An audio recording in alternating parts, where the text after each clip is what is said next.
At 7:16 that morning, nobody at the Valenti estate expected a child to arrive at the gates, especially not on a bicycle that looked like it had survived 3 owners, 2 winters, and 1 argument with a truck. But there she was. 12-year-old Emilia Brooks was pedaling toward the most heavily guarded private residence in the city. With a worn handbag across her chest, a folder of papers tucked safely inside, and a promise she had made to her sick mother. She was going to get the job. Or at least, she was going to try. Because back home, her mother was lying in bed with a frightening fever, barely strong enough to sit upright. And the job waiting for her at the Valenti estate wasn't just another cleaning position. It was their last chance. The rent was overdue, the cupboards were nearly empty, and the landlord had already made it very clear that another missed payment would mean the Brooks family would have nowhere to go. Emilia knew all of that. She also knew one other thing. Her mother was too sick to ride across the city, so Emilia had decided to go in her place. It was the kind of decision that sounded brave when she imagined it in the kitchen, and considerably less brave now that the enormous black gates of the Valenti estate were getting closer. The estate stood behind high stone walls topped with security cameras. Black SUVs were parked near the entrance. Men in dark suits stood at strategic points around the property. There were no cheerful welcome signs, no flower baskets, no friendly receptionist waiting to ask whether Emilia had an appointment. There was simply security, and lots of it. Because this was the home of Rocco Valenti. The name alone carried weight. Rocco wasn't the kind of man people casually mentioned in crowded restaurants. His name traveled through the city in lowered voices. He controlled businesses that appeared legitimate from the outside, and an empire that most people wisely knew very little about. Men twice Emilia's age became careful when Rocco entered a room. Businessmen who considered themselves powerful suddenly remembered their manners. Enemies learned very quickly that Rocco Valenti didn't make empty threats. He didn't need to. His calm was usually more frightening than another man's anger. His mansion reflected that same philosophy. Everything was controlled. Everything was guarded. Everything had a purpose. And absolutely nothing about the place suggested that a 12-year-old girl on a battered bicycle belonged there. Emilia slowed as she approached the gates. Her stomach tightened. She looked down at her bicycle. The front basket was slightly crooked. One pedal squeaked. The chain had already fallen off twice during the journey, and the right handlebar was wrapped in an old strip of cloth because the rubber grip had disappeared months ago. Emilia had tried to convince herself it still looked respectable. Standing beneath the enormous Valenti security cameras, she reconsidered that opinion. She patted the handlebar. Just behave for 5 more minutes. The bicycle squeaked. Emilia sighed. Apparently, it had opinions. She kept going. The closer she came, the more ridiculous the contrast became. Her bicycle looked like it belonged outside a neighborhood grocery store. The Valenti estate looked like it belonged in another world, a world of polished marble, private drivers, expensive cars, and men who wore watches that probably cost more than everything Emilia owned. She stopped just outside the gate. For a moment, she simply stared. Then she reached into her handbag. The folder was still there. She checked it again. Clara Brooks. Her mother's name was printed neatly across the top. Inside were references, employment records, identification, and the letter confirming the interview. Emilia pressed the folder against her chest. That was why she was here. Not because she wanted to see the mansion. Not because she wanted to meet Rocco Valenti. And certainly not because she thought riding a broken bicycle into a Mafia boss's estate was a sensible way to spend her morning. She was here because her mother couldn't come, and somebody had to save the job. A guard finally noticed her. He stepped away from the gatehouse. Another guard followed. Emilia immediately straightened. Her heart began pounding. The first guard looked at her, then at the bicycle, then at the folder. His expression became increasingly confused. Emilia could almost see the question forming in his mind. Who brings a child to Rocco Valenti's front gate? The answer, apparently, was Emilia. She explained that she had come for her mother's interview. The guard asked where her mother was. Emilia told him she was sick, very sick. The guard looked toward the mansion, then back at Emilia. He explained that the appointment was for Clara Brooks, not her daughter. Emilia nodded. She knew. That was the whole reason she had come. The guard seemed to wait for the punchline. There wasn't one. Emilia simply held up the folder again. She had come prepared. She had even practiced what she was going to say. Unfortunately, the practice had gone much better than reality. Her palms were sweating. Her throat was dry, but she remembered her mother's face that morning. The way Clara had tried to sit up, despite barely being able to breathe properly. The way she had apologized for being unable to go. And the way she had whispered that losing this opportunity could mean losing their home. Emilia had seen fear in her mother's eyes. That was something she couldn't forget. So she had ridden. She had pedaled through traffic. She had repaired the chain twice. She had nearly tipped into a hedge. She had stopped once to catch her breath, and once because she had become convinced she had taken the wrong road. And now, she was here. The guard finally radioed someone inside. Emilia waited. The enormous gate remained closed behind her. For several seconds, nothing happened. Then, the atmosphere changed. A few security men suddenly straightened. A guard lowered his radio. The mansion's massive front doors opened. Emilia looked up. A man stepped outside. Rocco Valenti. He didn't hurry. He didn't need to. He walked down the stone steps with the quiet confidence of someone who knew everyone around him would move before he ever had to ask. He wore a black shirt beneath a tailored jacket. His shoulders were broad. His expression was unreadable. 2 bodyguards followed behind him. The guards at the gate became noticeably more alert. Emilia noticed. She had never met Rocco before, but she knew immediately who he was. There are some people whose reputation enters a room before they do. Rocco Valenti was one of them. He stopped several feet away. His eyes moved over the scene. The guards, the bicycle, the handbag, the little girl. His gaze finally settled on Emilia. For a moment, he said nothing. Emilia stood very still. She had expected the Mafia boss to look angry. Instead, he looked confused, not frightened, not amused. Just genuinely confused by the fact that a 12-year-old had somehow made it through his security perimeter on a bicycle that appeared to be held together by stubbornness. Rocco glanced toward one of his men. The guard quietly explained the situation. A child had arrived claiming to represent a woman named Clara Brooks. Rocco's attention returned to Emilia. She opened her handbag. Her fingers trembled slightly as she removed the folder. She held it out. Rocco took it. The moment his fingers touched the paper, Emilia felt strangely relieved. She had done it. She had reached him. Now all she had to do was convince him. She watched his eyes move across the first page. His expression remained cold. Then his eyes reached the name. Clara Brooks. Something changed. It was subtle.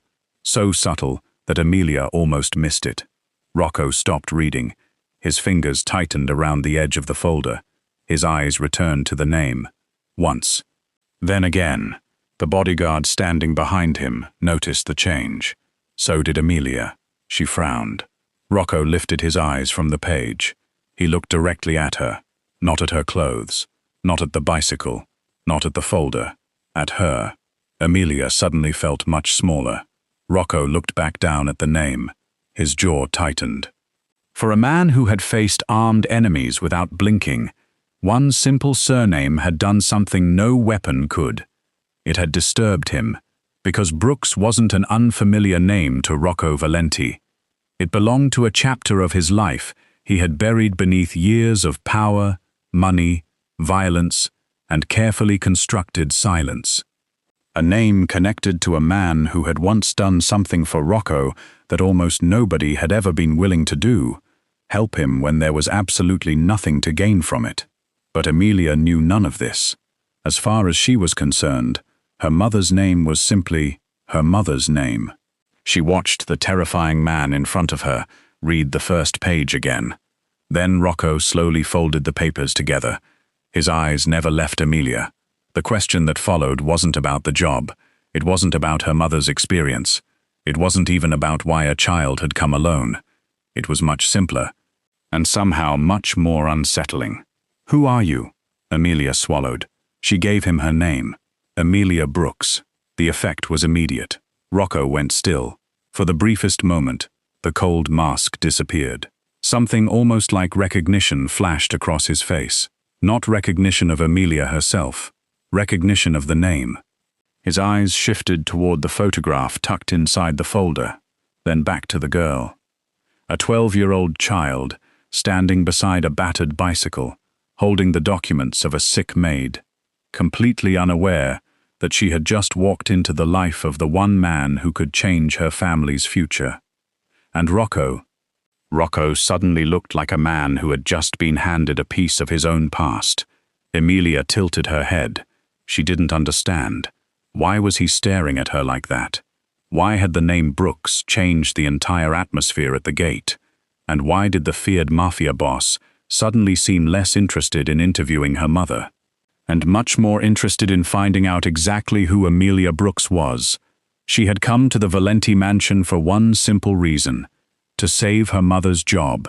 She had no idea that the job was about to become the least important thing in the entire story.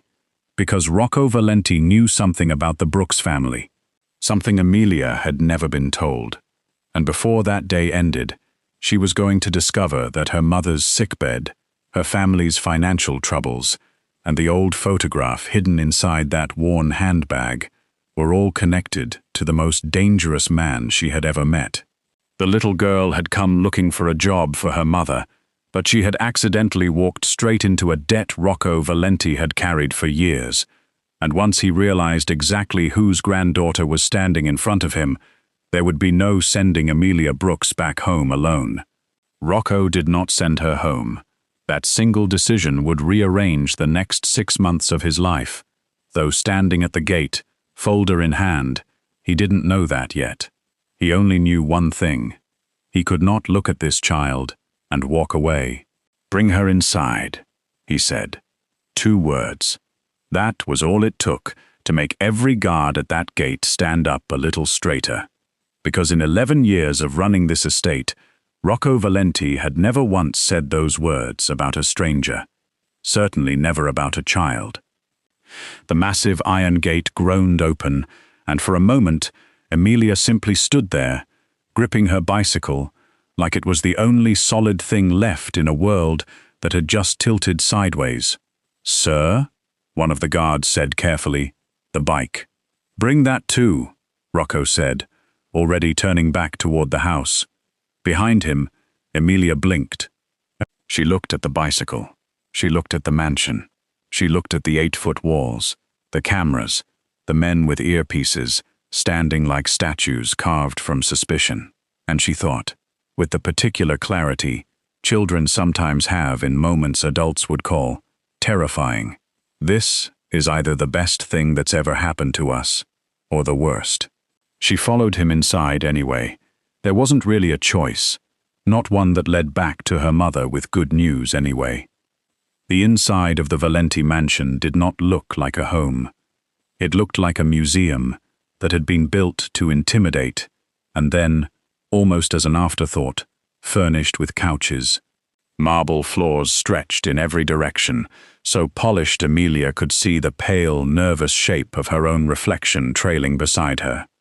Oil paintings in gold frames watched from the walls, stern men in old suits, a woman in a green dress whose eyes seemed to follow visitors a beat too long.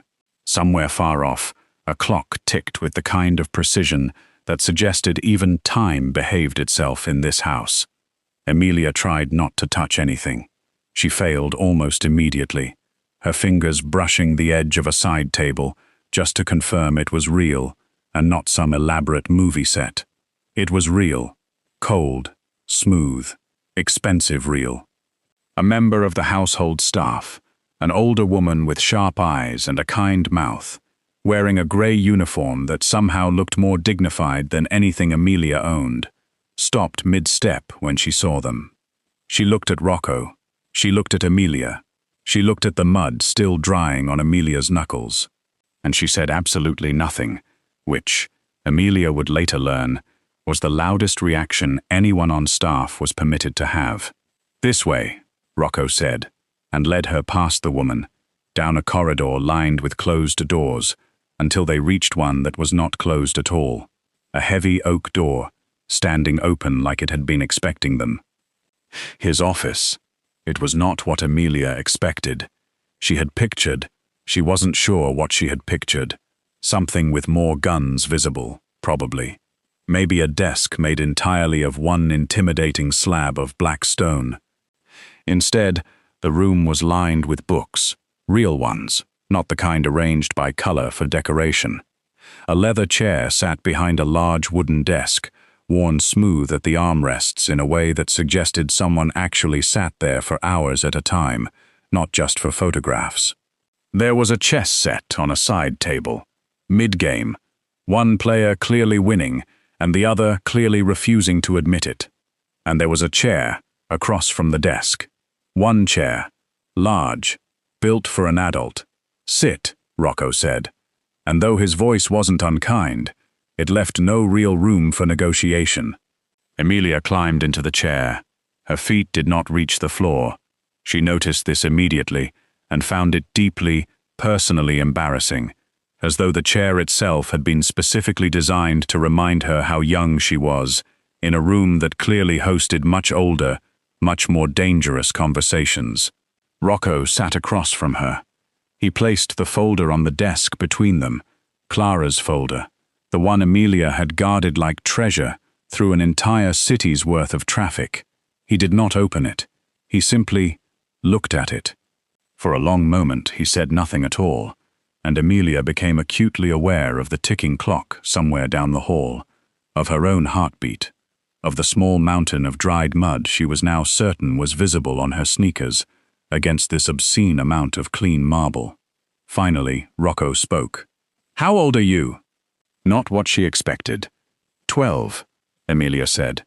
"And your mother sent you here, alone, on a bicycle." It wasn't quite a question. "She didn't send me," Emilia said, straightening slightly. "I came. She's really sick, and the interview was today, and I know she'd have wanted to try even if she couldn't get out of bed. So I figured, someone had to try for her." Rocco's expression didn't change, but something behind his eyes did. "That's not an answer to a job interview," he said. "That's a decision most adults wouldn't make." Emilia shrugged, the kind of shrug only children can pull off, equal parts confidence and complete lack of understanding of the stakes. Somebody had to. Emilia had spent the whole bike ride rehearsing answers about her mother's work experience. References, years of service, the name of the hotel where Clara had once cleaned 40 rooms in a single shift without complaint. None of that came up. Instead, Rocco asked about Clara herself.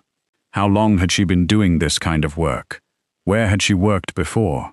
Emilia answered as best she could, watching his face for some clue about whether she was doing well or catastrophically failing, and finding nothing readable in either direction. Then the questions shifted again. "Who is your father?" The question landed strangely in the room, the way certain questions do, too simple on the surface, too heavy underneath. Emilia hesitated. "I never met him," she said. "It's just been me and Mum, and before that, my grandfather, but he passed before I was born." Rocco went very still. "Your grandfather," he repeated, quiet, careful, like he was handling something breakable. "What was his name?" "Thomas," Emilia said. "Thomas Brooks. Mom talks about him sometimes. Says he was the kind of man who'd give away his last dollar and still apologize for not having more." Something crossed Rocco's face. It was there and gone in less than a second, so fast Emilia almost convinced herself she'd imagined it. Almost. "Excuse me," Rocco said, standing abruptly. "One moment." He walked to the office door, opened it, and said something low to someone waiting in the hallway, too quiet for Emilia to catch more than a single word. "Marcus." Then he returned to his chair, folded his hands on the desk, and looked at Emilia like he was seeing her, really seeing her, for the first time. "Tell me more about your bicycle," he said, and his voice had changed, just slightly, warmer, like a man deliberately steering a conversation away from a cliff edge only he could see. Emilia blinked, thrown by the sudden change in subject. "My bicycle? There's dirt on your hands," Rocco said, nodding toward her knuckles. "Recent. And my head of security radioed me twice this morning about a security breach involving, and I quote, an unidentified wheeled object. Despite everything, despite the marble floors and the oil paintings and the man in front of her whose name alone made grown men nervous, Emilia felt herself almost smile. "The chain kept falling off," she admitted. "Like, the whole way here. I had to fix it twice. The first time was fine, but the second time I didn't have anything to wipe my hands on, so..." She held up her palms, dark with grease and dried mud, as evidence. Rocco's gaze flicked toward the door, where a broad-shouldered man in a dark suit stood at rigid attention, clearly having heard every word. "Frank," Rocco said. The head of security straightened further, which Emilia hadn't thought possible. "Sir," a 12-year-old on a broken bicycle, nearly made it through the front gate before anyone noticed. There was a pause that stretched just long enough to become uncomfortable. "She was surprisingly quiet, sir," Frank said, choosing each word like it might explode. "The bicycle wasn't. We heard the squeaking before we saw her. It made it most of the way by itself," Emilia said proudly, unable to help herself. "I was barely even pedaling downhill." For one brief, unguarded moment, something in Rocco's expression shifted toward amusement. His mouth twitched, almost a smile, almost. He caught himself, before it fully arrived, clearing his throat and looking back down at the folder, as though the papers inside required his urgent attention. But Emilia had seen it, and filed it away as evidence that the terrifying man across the desk was not, in fact, entirely made of stone. The moment of lightness didn't last. Rocco's expression sobered again, and when he spoke, his voice had dropped into something more careful, more deliberate. "Has your mother ever mentioned a name to you?" he asked. "Rocco Valenti." Emilia frowned, genuinely searching her memory. "No," she said honestly. "I mean, I know who you are, obviously. Everyone in the city does. But Mom's never said your name. Not once. Why?" It was a simple, honest answer. And it seemed to bother Rocco more than any complicated one could have. His jaw tightened almost imperceptibly.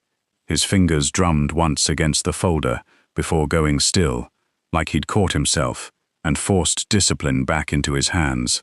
Because if Clara Brooks was who he now suspected she was, if Thomas Brooks was truly her father, then Clara should have known his name, should have grown up hearing it, should have been told at some point about the man her father once pulled from the edge of death and never spoke of again. The fact that she hadn't meant something had gone very wrong. A long time ago. In a way, Rocco was only now beginning to understand. "No reason," he said, which was, of course, a lie. "Not yet." Rocco rose from his chair and crossed to the window, looking out over the estate grounds without really seeing them. "Marcus," he said, not turning around. The man who had been waiting in the doorway stepped fully into the room now, tall, lean, with the watchful stillness of someone who had spent years being the person Rocco trusted, with things he trusted no one else with. "Sir, I want everything on Clara Brooks. Employment history. Addresses. Medical records if they exist. Financials." Rocco paused. "And anything connected to a man named Thomas Brooks. Old records. Anyone who might remember the name. Marcus's expression didn't shift, but something in his posture sharpened. Through the usual channels? No, Rocco said. Quiet. No police. No paper trail anyone outside this house can follow. This doesn't go through lawyers, and it doesn't go through anyone who talks. Understood. And Marcus. Marcus paused at the door. Whatever you find, Rocco said, still facing the window, bring it to me first, before anyone. Before you form an opinion about it, just bring it to me. There was something underneath the instruction that Marcus had learned, over the years, not to question. He nodded once and left. Emilia sat very still in the oversized chair, absorbing all of this without fully understanding what she was watching. She understood the shape of it, if not the details. Her mother's name had done something to this man. Her grandfather's name had done something bigger. And now there were quiet orders being given about her family, in a house she'd only entered 40 minutes ago, by a man who was supposed to be deciding whether to hire her mother to clean toilets and dust furniture. Am I in trouble? She asked, finally, because the silence had gone on long enough that she couldn't stand it anymore. Rocco turned from the window. For a moment, looking at her, his expression softened into something that almost resembled an apology. No, he said. You're not in trouble. I promise you that. Then why does it feel like something huge just happened? Rocco studied her for a long moment. Long enough that Emilia began to wonder if she'd asked the wrong question, or the right one, at exactly the wrong time. Because something did, he said finally. I'm just not ready to tell you what, yet. It was, Emilia would realize much later, the first completely honest thing anyone in that mansion had said to her all day. She didn't know yet that it was also a promise. One Rocco intended to keep, even if he wasn't entirely sure, standing there in his office with a child's oversized chair and a folder that had cracked something open in his chest, exactly how he was going to do it. Marcus worked fast. He always did. It was one of the reasons Rocco trusted him with things that couldn't survive being slow. Things where a single delayed phone call could mean the difference between control and chaos. By the time the afternoon light had shifted from gold to gray outside the mansion's tall windows, Marcus was back in Rocco's office with a folder of his own. Thinner than Emilia's, but heavier, somehow, in the way that mattered. Talk to me, Rocco said, not looking up from the papers already spread across his desk. Marcus set the folder down and didn't sit. Clara Brooks, 41 years old, single mother. She's worked as domestic staff for the last 15 years, hotels, private residences, a cleaning service downtown before that went under. No criminal record, no red flags, nothing that would normally warrant a second glance. And she's been barely surviving the entire time, Marcus said. Behind on rent more than once. Missed 2 months of a previous job because her daughter had a hospital stay she couldn't fully pay for. Credits wrecked. No savings account that shows a balance over $300 in the last 5 years. Rocco's jaw tightened. 15 years of work, he said, more to himself than to Marcus, and nothing to show for it but survival.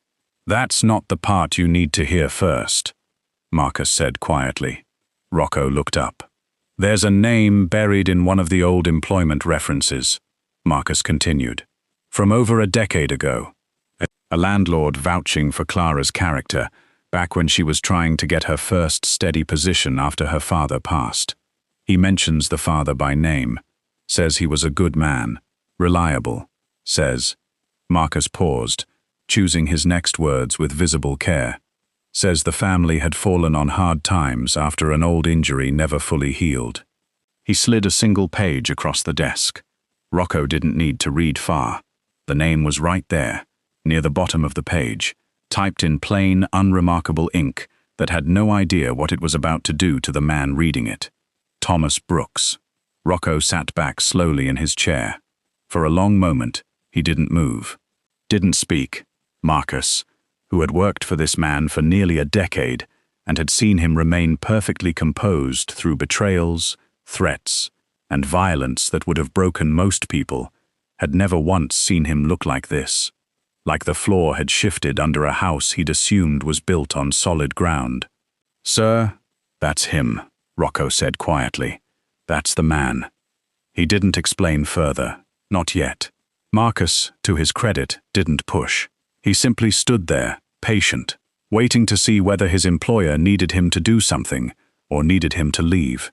"There's poverty in that file," Rocco said finally, tapping the folder without opening it fully again.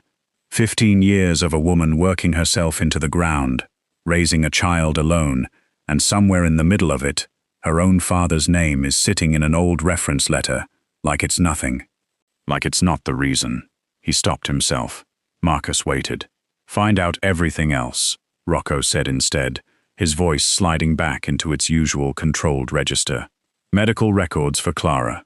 Current condition. I want to know exactly how sick she is before I decide anything else." "Already requested," Marcus said. Discreetly. "Should have something within the hour." "Good." Marcus turned to leave, then paused at the door.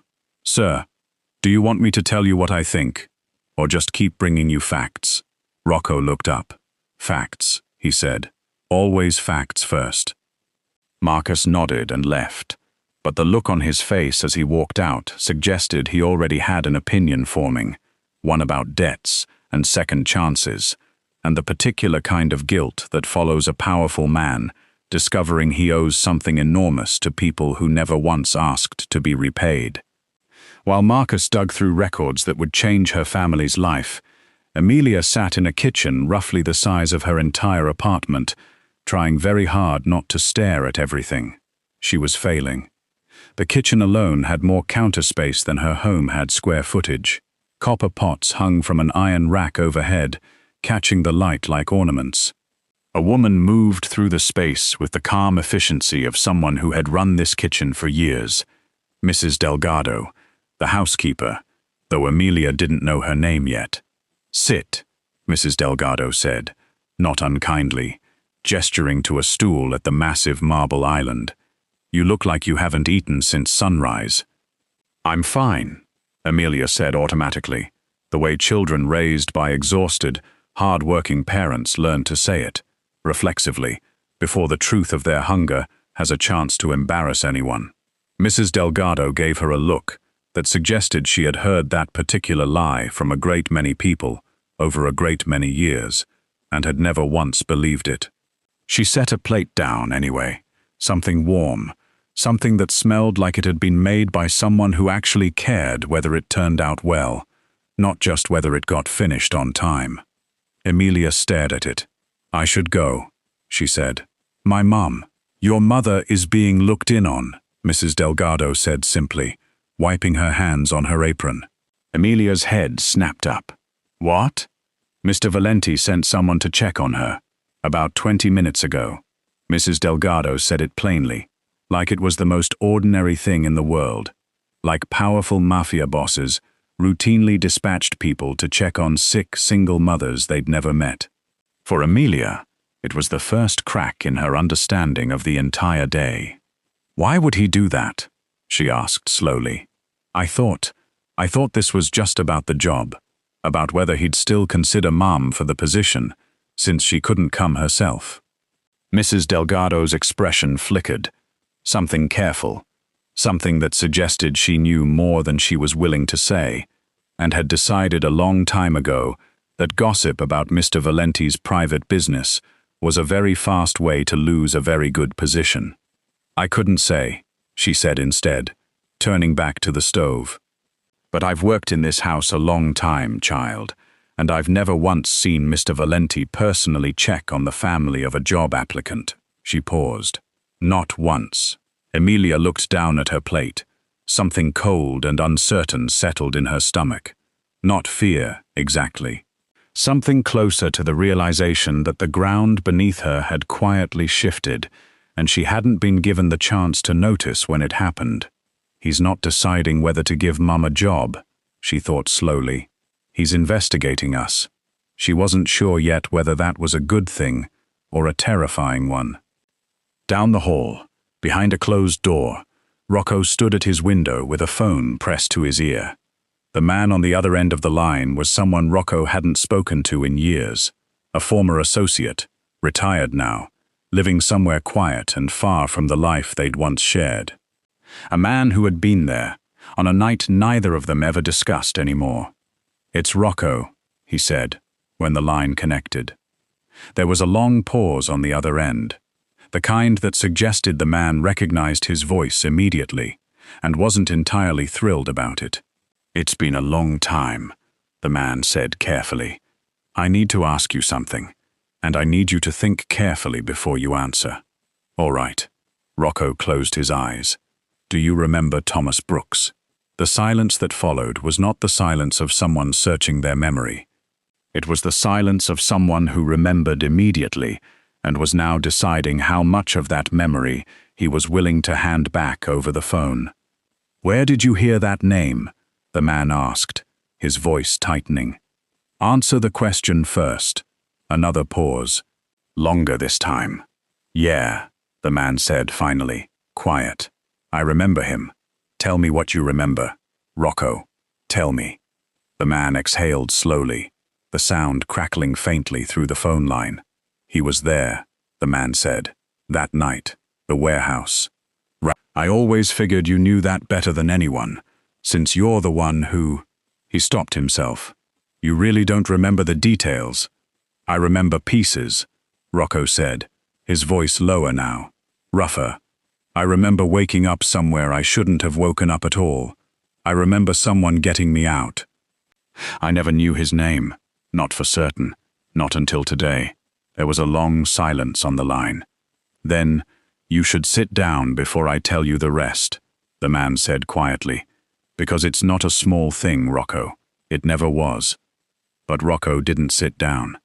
He listened, standing perfectly still at the window, as fragments of a night he'd spent years trying not to fully remember came back into focus, pieces sliding into place, like a puzzle he'd assumed was permanently incomplete. A warehouse, a betrayal from men he'd trusted, an ambush that should have ended everything, and somewhere in the middle of it, a stranger, a man with no reason to be there, no reason to help, no debt owed, no favor expected, no percentage to gain.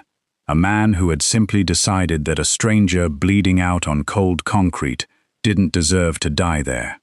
"He got hurt getting you out," the man on the phone said quietly. "Bad, from what I remember hearing after. I don't know what happened to him past that night. Nobody did. He wasn't one of us. Never was. Just there. Wrong place. Right heart, I suppose." Rocco's hand tightened around the phone. "Thank you," he said finally, his voice barely above a whisper. "Rocco." The man's voice had softened unexpectedly. "Whatever this is about, whoever's asking these questions with you after all this time, I hope you find a way to make it right. Some debts don't come with expiration dates." The call ended. Rocco stood alone in his office for a long time afterward, phone still in his hand, staring out at grounds he owned, at wealth he'd built on the foundation of a life a stranger had refused to let end. A stranger whose granddaughter was, at that very moment, sitting in his kitchen, eating a meal his housekeeper had made, completely unaware that the debt her family never knew existed was about to be repaid in full. The full story still wasn't his to tell. Not yet, but for the first time in longer than he could remember, Rocco Valenti understood exactly what he owed, and to whom. He just didn't yet know how to face the family who had spent 15 years believing nobody owed them anything at all. The report on Clara's condition arrived faster than Rocco expected, and it was worse than he wanted it to be. Marcus stepped back into the office, holding a single sheet of paper, his expression carefully neutral in the way it only was when he was bracing his employer for something difficult. "The man I sent to check on her got a doctor's opinion within the hour," Marcus said. "Fever's higher than the girl realizes. Possible pneumonia, untreated. She's been pushing through it for at least 4 days, maybe longer, without seeing anyone. No insurance, no means to. Rocco's expression darkened. 4 days, at least. And she still tried to send her daughter to an interview instead of a hospital. She didn't send her, Marcus said quietly. According to the girl, Clara didn't even know Emilia had left until she was already gone. Something in Rocco's chest tightened at that. A woman sick enough to be hallucinating with fever, still trying to hold her family together with whatever strength she had left, while a 12-year-old made the decision to save them both without asking permission. He stood. "Get my physician, now, and bring the car around. Sir, if I may." Marcus hesitated. Showing up personally, with your own doctor, is going to raise questions. From her, from your people, from anyone watching this house who wonders why Rocco Valenti is suddenly making house calls. "Let them wonder," Rocco said, already moving toward the door. "I'm not sending someone else to clean up a debt this size. I'm going myself." He found Emilia in the kitchen, finishing the last bite of the meal Mrs. Delgado had insisted she eat. "We're leaving," Rocco said. "I want to see your mother." Emilia was on her feet before he'd finished the sentence. "I'm coming. You'll stay here. It's safer, and it's faster if... You said my mother was your responsibility until she got better." Rocco stopped mid-stride. He hadn't said that. Not in those exact words, but somewhere in the last hour, between the folder and the phone call and the report on Clara's condition, it had become true regardless. And apparently, Emilia had understood that faster than he had. He turned to look at her, small, fierce, standing her ground in a kitchen the size of her entire apartment, completely unwilling to be left behind while decisions were made about her family without her. He recognized something in that stubbornness, something familiar, something he might have seen in a mirror a long time ago, before power and money had smoothed the roughest edges off it. "Fine," he said, "but you stay close, and you do exactly what I tell you, when I tell you." Emilia nodded so fast it was almost comical. "Deal." The car ride across the city was quiet. Emilia sat in the back seat of a vehicle, nicer than anything she'd ever been inside, watching the neighborhoods change through the tinted window. Wide, tree-lined streets giving way, block by block, to narrower roads, older buildings. The particular tired architecture of neighborhoods where landlords did the minimum and called it maintenance.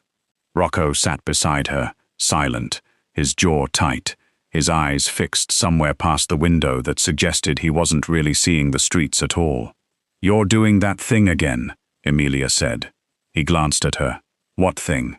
"The staring at nothing thing. You did it in your office too. When I said my grandfather's name." Rocco didn't answer immediately. "Your grandfather," he said finally, carefully, "is a complicated subject, one I'm not ready to explain badly, so I'd rather wait until I can explain it right."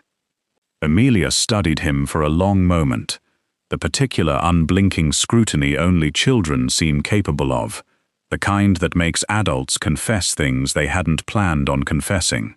"Okay," she said simply, "but you will explain it, eventually, right?" "Eventually," Rocco agreed. "I promise." It was the second promise he'd made her that day. He intended to keep both. The car pulled up outside a small house with peeling paint and a porch step that sagged under weight it hadn't been built to hold anymore. Emilia was out of the car before it had fully stopped.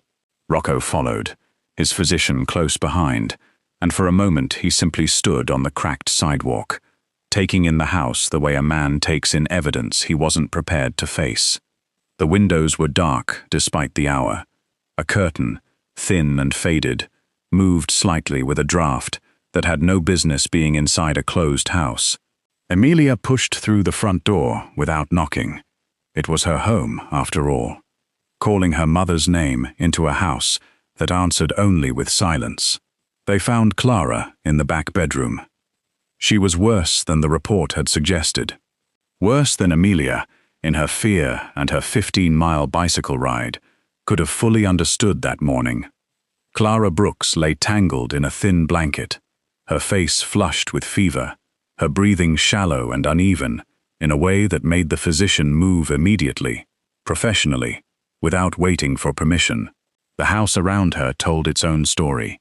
The kitchen, visible through the open bedroom door, was nearly bare, a few cans on an otherwise empty shelf, a refrigerator that hummed with the particular emptiness of appliances running to cool almost nothing. A stack of mail sat on the small kitchen table, and even from the doorway, Rocco could see the shape of what it was. Bills, overdue notices, and, sitting on top, unmistakable even at a distance, an eviction notice with a date circled in red. Rocco felt something in his chest go very cold and very still. 15 years. 15 years of a woman working herself past exhaustion, raising a child alone, running out of options in a house that was one missed payment away from taking her daughters home too. And the entire time, unknown to her, there had been a debt sitting unpaid, one large enough to have prevented every single moment of this suffering, if only someone had known where to find her sooner. He didn't make a speech. He didn't need to. He simply turned to Marcus, who had followed silently into the doorway, and began issuing orders in a low, controlled voice that left no room for delay. Medicine. Whatever she needs. Today, not tomorrow. Get this house heated properly. Check the furnace. Replace it if you have to. Get real food into that kitchen. I want a second doctor here within the hour to confirm the diagnosis and find out who holds that eviction notice. I want to speak to them personally. Understood, Marcus said, already moving, already making calls. Emilia stood frozen in the hallway, watching all of this happen around her, watching a stranger, a man whose name alone made grown men careful, turn her family's collapsing world into something that suddenly, impossibly, had a floor under it again. It was the sound of unfamiliar voices that pulled Clara up out of the fog of fever. Her eyes opened slowly, focusing first on the physician leaning over her, then, with visible confusion, on the tall, broad-shouldered man standing just beyond him. "Emilia," Clara's voice was hoarse, cracked with days of untreated illness. "Baby, where?" "I'm here, Mum." Emilia was at her side instantly, gripping her hand. "I'm right here." Clara's eyes moved past her daughter, landing fully on Rocco for the first time. Recognition arrived slowly, then all at once, the particular way fear arrives in people who have spent their whole lives being careful, being invisible, never once expecting the most powerful man in the city to be standing in their bedroom doorway. "Mr. Valenti," she whispered, and immediately tried to push herself upright, wincing with the effort. "I'm so sorry. The interview, I couldn't. I should have called. I should have." "Don't," Rocco said, his voice gentler than Emilia had heard it all day. "Don't apologize. Please, lie back down." Clara stared at him, bewildered, too sick and too confused to hide it. "I don't understand," she said. "Why are you here? This can't be about the job." "It isn't," Rocco agreed. "Not anymore." Clara's confusion only deepened. Then what? Before she could finish, Emilia, hovering near the doorway, watching Rocco's attention drift suddenly to something across the room, followed his gaze and understood, for the first time, that this visit was about to become something else entirely. On the small dresser beside Clara's bed sat a single framed photograph. Old, slightly faded. The kind of photograph that had clearly been moved from home to home, apartment to apartment, surviving every hardship the family had endured, because it was one of the few things worth protecting. It showed a family, a much younger Clara, a small child who might have been an infant Emilia, and standing between them, one hand resting on Clara's shoulder, a man with a weathered, kind face and eyes that seemed to be smiling, even though his mouth wasn't quite doing it. Rocco crossed the room slowly, as if pulled by something he didn't fully control. "May I?" he asked, gesturing toward the frame. Clara, too exhausted and confused to refuse, nodded weakly. Rocco lifted the photograph carefully, almost reverently, and the moment his eyes settled fully on the man's face, everything about him changed. His shoulders, always so carefully controlled, dropped slightly. His jaw, always so composed, tightened in a way that looked almost like pain. For a long, silent moment, the most feared man in the city simply stood there, holding a cracked, faded photograph, like it was the most fragile thing he'd ever touched. "Rocco," Emilia said quietly, using his name without the Mr. for the first time, too startled by the change in him to remember formality. He didn't answer immediately. Instead, he turned back to Clara, his voice low, careful, almost afraid of the answer he was about to receive. "Did your father," he asked slowly, "ever tell you about a young man named Rocco?" Clara went very still. Her fevered eyes cleared for just a moment, sharpened by something that felt, suddenly, much more important than her illness. "How do you know that name?" she whispered. "How do you know my father mentioned?" She stopped herself, staring at him with dawning, disbelieving realization. "Who are you?" she asked. "Really?" Rocco looked down at the photograph one more time, at Thomas Brooks's weathered, kind face, smiling out from a moment frozen, years before any of them had understood what it would eventually mean. "I think," he said quietly, "it's time I told you both the truth." Rocco sat down. Not in a chair, there wasn't one close enough, but on the edge of Clara's bed, near her feet, the photograph still held carefully between his hands. Emilia moved closer, unwilling to miss a single word. Even the physician, who had been quietly monitoring Clara's vitals, slowed his movements, sensing that something was about to happen in that small, cold bedroom that mattered more than blood pressure readings. "Years ago," Rocco began, "before any of this," he gestured vaguely, indicating the estate, the empire, the name that made the whole city careful. "I was a young man, trying to survive inside a world that had already decided I wasn't going to." Clara watched him, fever-bright eyes fixed on his face. "I was 23, Rocco continued, working for men who used people the way most people use tools, useful until you're not, and disposable the moment you become inconvenient. I found that out the hard way." His hands tightened slightly around the photograph frame. "There was a night," he said, "in a warehouse on the east side of the city. I'd been set up, betrayed by men I trusted, for reasons that don't matter anymore. They meant for that night to be the end of me." The room had gone completely silent. Even Emilia, who rarely stayed quiet for long, didn't say a word. "I was hurt. Badly. Left somewhere I wasn't supposed to survive being left." Rocco's voice had dropped lower, rougher, carrying the particular weight of a memory a man has spent years trying not to fully revisit. "I don't remember all of it. I've spent a long time not remembering all of it, on purpose. But I remember someone finding me, someone who had no reason to be there, no debt to me, no reason to risk anything for a stranger bleeding out on cold concrete." He looked up, meeting Clara's eyes directly. "Your father found me," he said. "Thomas Brooks got me out of that warehouse. He got me to help. He saved my life, and he was hurt doing it, badly enough that I've spent years assuming, somewhere along the way, that it cost him more than he ever let on." Clara stared at him.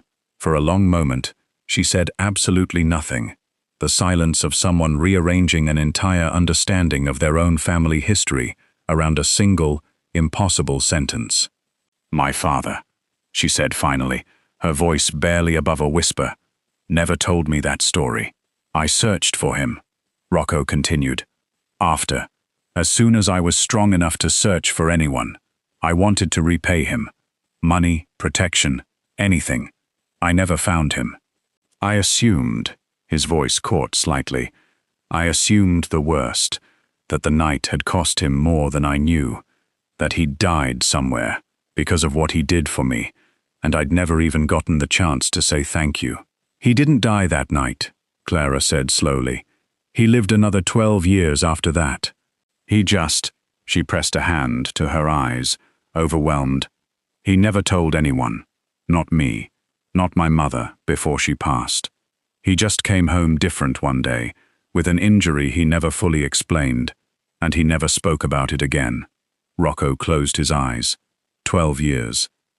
12 years Thomas Brooks had lived, carrying an injury and a secret, never once seeking out the man whose life he'd saved, never once asking for anything in return. 12 years during which Rocco could have found him, could have repaid him, could have made sure Clara never had to work herself into illness just to keep her daughter fed. He never mentioned it because he never wanted anything for it, Clara said quietly, understanding arriving alongside the grief in her voice. That was who he was. He used to say, her voice cracked, he used to say that helping someone and then expecting something back wasn't really helping them at all. It was just a transaction, wearing a kind face. Rocco sat with that for a long moment, the photograph still in his hands, Thomas Brooks's kind, weathered face, looking back at him from a frozen moment neither of them had ever expected to matter this much. "Your father saved my life," he said finally, meeting Clara's eyes. "And I built everything I have." He gestured again, indicating the wealth, the power, the empire that had grown from the ashes of that warehouse night, on the foundation of a debt I never repaid.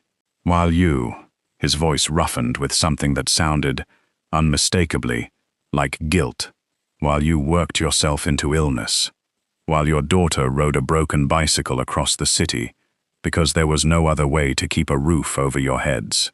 Clara began to cry, not loudly, not dramatically, just quiet, exhausted tears that had clearly been held back through 15 years of hardship, finally finding a moment safe enough to fall.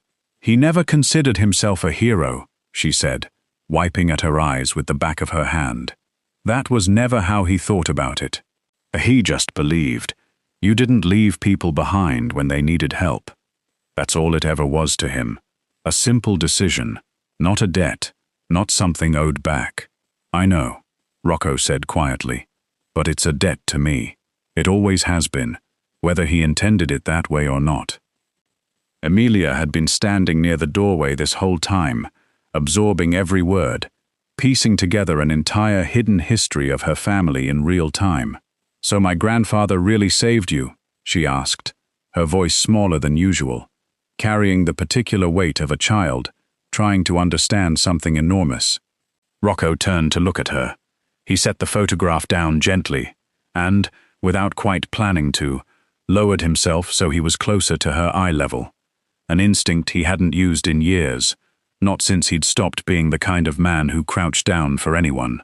"He did," Rocco confirmed. "Without him, I wouldn't be here. None of this," he gestured vaguely at the world beyond the small bedroom, "would exist. Everything I have because your grandfather decided a stranger's life was worth risking his own for." Emilia absorbed this slowly, her young mind working through the implications. Then she asked the question that would stay with Rocco long after that day ended. The question he would turn over in his mind at night, in quiet moments, for weeks to come. "Then why didn't you find us?" The room went completely silent. It was not an accusatory question. Emilia hadn't meant it that way. She was 12, and confused, and simply trying to understand why a debt this enormous had gone unpaid for so long, while her family suffered. But it landed in Rocco's chest like a blow regardless, because he didn't have a good answer. He'd searched. He genuinely had, but he'd stopped searching eventually, assumed the worst, and moved on to building an empire, instead of continuing to look for the family of the man who'd made that empire possible. "I don't have an excuse that's good enough," he said finally. "Honestly. I searched. I gave up too soon. I told myself he was gone, and I let that be enough of a reason to stop looking. That was a mistake, one I intend to spend a very long time correcting." Emilia studied him with the same unblinking scrutiny she'd used in the car. "Okay," she said finally. "Simply. The particular, uncomplicated forgiveness children are sometimes more capable of than adults. But you're going to fix it now, right?" Rocco looked at her. This small, fierce girl who had ridden a broken bicycle across an entire city because somebody had to try, and felt something shift permanently in his chest. "Yes," he said, "I am." Behind them, the physician cleared his throat gently, a professional reminder that his patient still needed attention, regardless of the enormous revelations unfolding around her. "Mrs. Brooks needs rest, and she needs to start the treatment I've prescribed immediately," he said. "The fever is dangerously high. Another day or two without proper care, and this could have become significantly more serious." Rocco nodded, standing. "Do whatever she needs," he said. "Whatever it costs. I don't want to hear the word budget in relation to her care, not once." The physician nodded and returned his attention to Clara, who was watching Rocco with an expression that mixed exhaustion, grief, disbelief, and something new. The first flicker of hope she'd allowed herself to feel in longer than she could remember. "Mr. Valenti," she said quietly, as he turned to leave the room to let the doctor work. "Thank you for telling us, for all of this." Rocco paused in the doorway. "Don't thank me yet," he said. "This is just the beginning of what I owe your family, Mrs. Brooks, and I intend to pay it in full." He glanced once more at the photograph on the dresser. Thomas Brooks's kind, weathered face, smiling out at a family who had no idea, all those years ago, exactly what that quiet, unassuming man had done. Then he stepped out into the hallway, already thinking about everything that needed to happen next. The eviction notice on the kitchen table, the empty refrigerator, the 15 years of hardship that could have been prevented if only he'd searched a little harder, a little longer, a little sooner. Rocco Valenti had spent his adult life building an empire on power and fear. For the first time in longer than he could remember, he intended to use that empire for something else entirely. Clara's fever broke on the third day. It happened quietly. No dramatic turning point, no single hour where everything changed. Just a slow, steady improvement, the kind that comes from actual rest, actual medicine, actual food in the refrigerator, instead of 3 sad cans on an otherwise empty shelf. By the 4th day, she was sitting up on her own. By the 5th, she was arguing with the physician about whether she really needed to stay in bed a full week, which everyone in the house took as a very good sign, since a woman too exhausted to argue is a woman still genuinely unwell. But even as her body recovered, the deeper problem remained. The eviction notice, the debts. 15 years of financial damage that a week of good meals and medicine couldn't undo. Rocco understood this better than anyone, and he had no intention of stopping at better. "I have the complete picture now," Marcus said, standing in Rocco's home office late one evening, a thicker folder in hand than the one he'd brought days earlier. "It's worse than the surface numbers suggested." Rocco gestured for him to continue. "Clara's missed 4 rent payments over the last 2 years. The current eviction notice isn't the first. It's the 3rd in 18 months. She's kept ahead of it each time by working double shifts, sometimes triple, and by selling off nearly everything of value the family owned that wasn't essential." "Everything except that photograph," Rocco said quietly. "Except that," Marcus agreed. "There's also medical debt from Emilia's hospital stay 2 years back.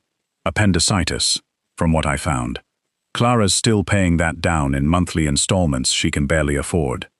And her credit is damaged badly enough that even if her financial situation improved tomorrow, most landlords wouldn't rent to her without a significant deposit she doesn't have." Rocco absorbed all of this in silence, his expression darkening with each new detail.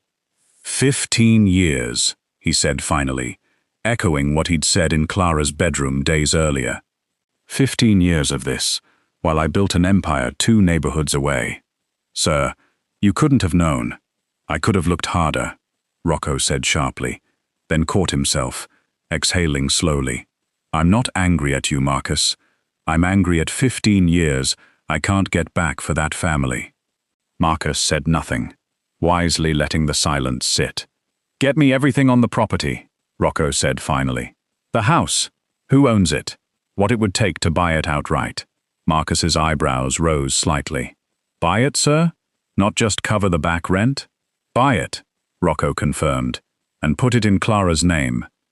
Free and clear. No mortgage. No landlord who can threaten her family again." The property, as it turned out, was owned by a mid-sized real estate holding company, the kind that owned dozens of aging rental units across the city and treated tenants like line items rather than people. Rocco met with the property manager personally, which was, by itself, enough to make the man visibly nervous. Men who managed portfolios of unremarkable rental properties did not typically receive personal visits from Rocco Valenti. "I want to purchase the property at 214 Larkspur Street," Rocco said, sliding a folder across the table. "Outright. Today, if possible." The property manager, sweating slightly, despite the office's aggressive air conditioning, glanced at the folder and then back up at Rocco. That's one of our smaller holdings, Mr. Valenti. I'm sure we can arrange something, but the current tenant is actually facing eviction proceedings, so if you're looking to move quickly on renovation or—" "The current tenant," Rocco interrupted, his voice carrying the particular calm that made people far more nervous than shouting ever could, "will remain in the home, permanently. The eviction proceedings end today. I want that in writing before I leave this office." The property manager blinked. "I see. That's an unusual request." "It's not a request," Rocco said simply. Within the hour, the eviction proceedings were formally withdrawn, and the paperwork for the sale was already moving through channels far faster than any ordinary real estate transaction had a right to move. When Rocco returned to the house on Larkspur Street a few days later, papers in hand, Clara was sitting up in the small living room, stronger now, color returned to her face, watching him with an expression that mixed gratitude with something more guarded. "I heard from Emilia," she said carefully, "that you spoke to our landlord, that the eviction is gone." "It's gone," Rocco confirmed, "permanently. Thank you. That alone." Clara's voice caught slightly. "That alone is more than I ever expected." "There's more," Rocco said, setting the folder down on the small coffee table between them. "I bought the property. It's yours now. Deed, title, everything, in your name. No mortgage, no landlord, nobody who can threaten to take it from you and Emilia ever again." Clara stared at the folder like it might be a trick. "I can't accept that," she said finally, pushing it gently back toward him. "Mr. Valenti, I appreciate everything you've done, more than I can say, but a house, that's not something I can just—" "This isn't charity," Rocco said firmly, cutting her off, but gently. Clara looked up at him. "Then what is it?" "It's a debt," Rocco said, "one that's been unpaid for over a decade. Your father saved my life, Mrs. Brooks. Everything I have exists because of a choice he made. On a night, he had every reason to walk away, and didn't. I'm not giving you a house out of pity. I'm returning something that was always owed to your family. I've just been 15 years late paying it." Clara's eyes filled with tears again, though this time they came slower, quieter, mixed with something that looked almost like relief, finally allowing itself to surface after years of holding tight against disaster. "He never wanted anything for it," she whispered. "That was always the point, for him." "I understand that," Rocco said, "but it's not up to him anymore. It's up to me, and I refuse to let his granddaughter grow up worrying about whether she'll have a roof over her head." Slowly, hesitantly, Clara reached out and accepted the folder. "There's one more thing," Rocco said, once the paperwork had been set aside. "I'd like to offer you a position, not as household staff, something else." Clara looked up, confused. "I run several charitable initiatives through my legitimate businesses," Rocco explained. "Programs that support families of people connected to my organization, people who've been hurt on the job, families who've lost someone, situations that need careful, discreet, compassionate management. I need someone to run one of those programs, someone who understands, firsthand, what it means to hold a family together through impossible circumstances. Clara's mouth opened slightly, stunned. Me? I don't have any experience managing something like that. I clean houses, Mr. Valenti. I don't know the first thing about running a program, or a budget, or... You kept a family alive, Rocco said simply, while working yourself past exhaustion, with almost nothing, for 15 years. You already know how to manage impossible things. The rest is details I can help you learn. Clara sat with that for a long moment, something shifting visibly behind her eyes, the slow, unfamiliar sensation of being seen not as a burden or a charity case, but as someone genuinely capable. I don't know what to say, she said finally. Say yes, Rocco said, the faintest hint of warmth in his voice. That's all you need to say. Clara laughed, a real laugh, surprised out of her, the first one Emilia had heard from her mother in longer than she could remember. Yes, Clara said. Okay, yes. Emilia, who had been listening from the hallway, a habit she was rapidly developing, and one Rocco had stopped bothering to discourage, stepped into the room. What about me? She asked. Can I help too? With the program? Or... Your job, Rocco said, turning to her, is school. Emilia's face fell slightly. School doesn't pay anything. Neither does childhood, Rocco said simply. You still get to have it. The words landed in the small living room with unexpected weight.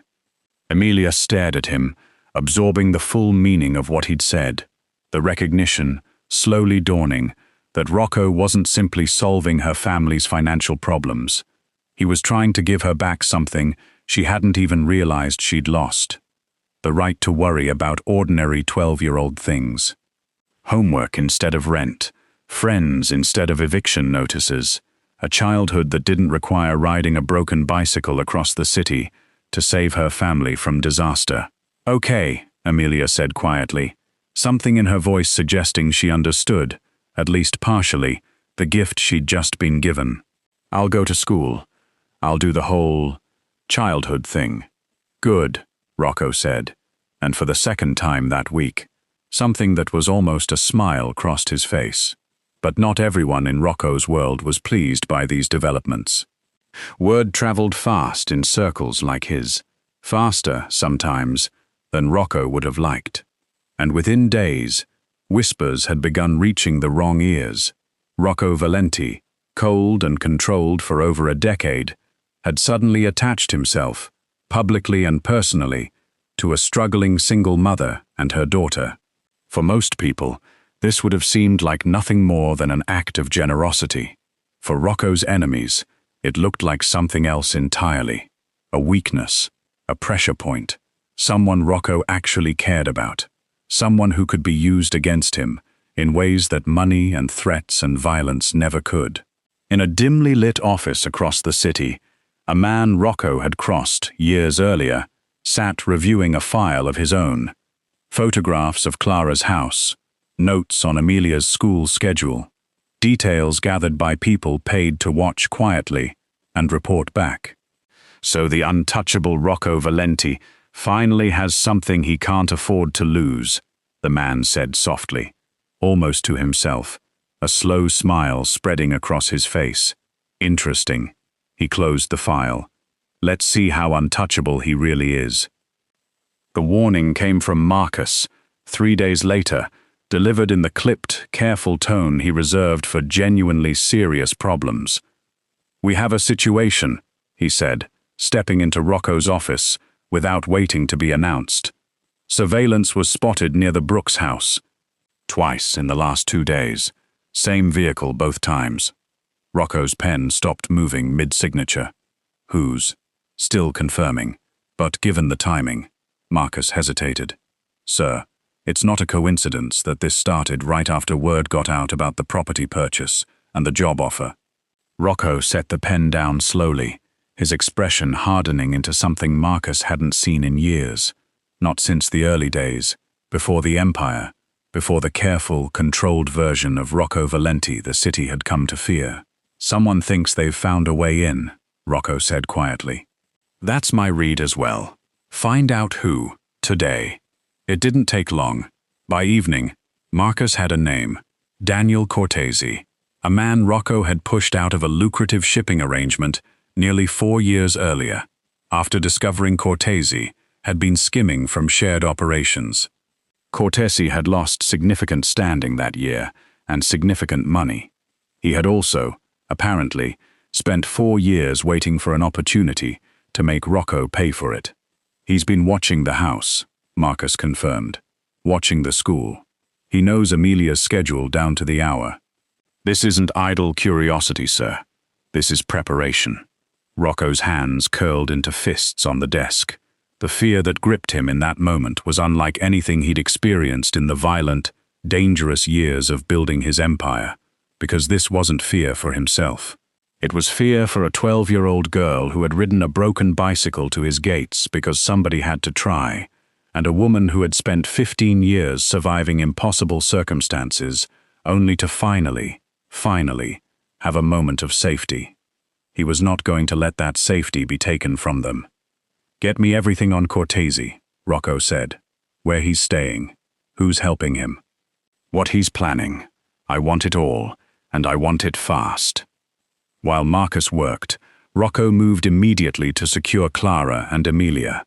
Security around the Larkspur Street house doubled, then tripled, discreet enough not to alarm the neighborhood, but thorough enough that nothing approached that property without Rocco's people knowing about it first. A car began following Emilia's route to and from school, close enough to intervene, far enough to remain unnoticed by a child who had no idea her walk to school had quietly become one of the most carefully monitored routes in the city. Clara noticed the change immediately. "Is something wrong?" she asked, watching an unfamiliar car idle near the end of the street for the 3rd day in a row. "Rocco, the extra guards, the car outside. What's happening?" Rocco hesitated only briefly, before deciding she deserved the truth. "Someone from my past sees you and Emilia as a way to hurt me," he admitted. "I won't let that happen. But I won't lie to you about the risk either." Clara's face paled, fear flickering back into eyes that had only just begun to look rested. "Emilia is safe," Rocco said firmly. "I promise you that. This ends before it ever reaches her, before it reaches either of you." He meant it as more than reassurance. He meant it as a vow. Rocco found Cortese 2 nights later, not through violence, though violence had certainly been available to him, but through the kind of patient, methodical pressure that had built his empire in the first place. He found the men Cortese had hired to watch the house. He found the financial backers quietly funding Cortese's plans for revenge. And one by one, he made it clear, through channels far more effective than threats, through leverage and consequences, and the simple, undeniable demonstration of exactly how much reach Rocco Valenti still had, that anyone continuing to associate with Cortese's plan would find themselves without allies, without funding, and without the protection they'd assumed came with the arrangement. Within days, Cortese's support evaporated. The men watching the house disappeared, and Cortese himself, isolated and exposed, found himself facing consequences of his own making, consequences Rocco ensured were severe enough to end the threat permanently, without a single act of violence touching anywhere near the Brooks family. It wasn't dramatic. It wasn't the kind of ending that involved gunfire or chases or the things people might expect from a story about a mafia boss defending the people he'd come to care about. It was simply the quiet, absolute demonstration of power correctly applied. The kind that ends threats before they ever have the chance to become danger. By the end of the week, the surveillance had stopped entirely. The Brooks family was safe. Weeks passed. Clara settled fully into her new role, discovering, much to her own surprise, a genuine talent for the work, a natural ability to understand what struggling families actually needed. born directly from years of having needed exactly those things herself. The Larkspur Street house filled with small, steady improvements. New furniture, a working furnace that no longer rattled through the night, a refrigerator that stayed full, and Emilia, true to Rocco's word, returned fully to being 12. School.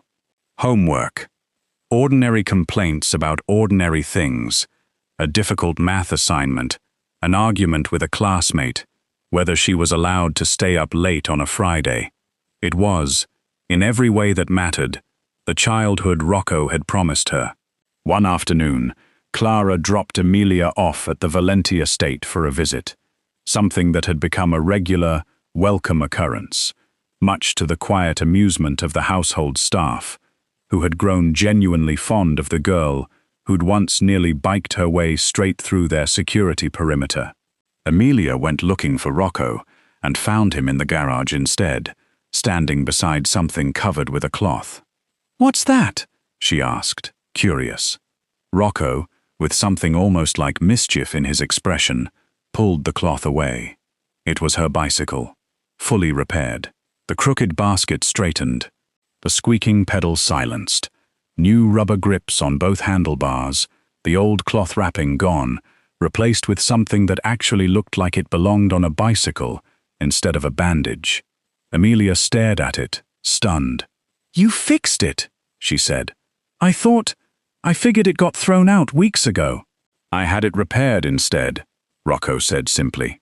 "Why?" Emilia asked, running her hand over the smooth, freshly painted frame. "It's just an old bike." Rocco crouched slightly, the way he'd learned to do around her without quite realizing when the habit had started. "That bicycle got you through my gates," he said, past guards who'd stopped far more dangerous things than a determined 12-year-old. It carried you across the entire city on the worst day of your family's life, and it didn't quit, even when it should have. He paused. "I figured it earned the right to stay."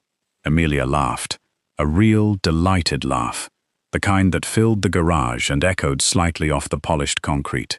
"That's the weirdest reason anyone's ever given me for fixing a bike," she said. "Probably," Rocco agreed, "but it's the true one." Later that evening, before Clara arrived to take her home, Rocco called Emilia into his office one more time. The chair across from his desk still looked too big for her.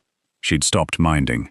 "I have something for you," Rocco said, sliding a small, carefully wrapped frame across the desk.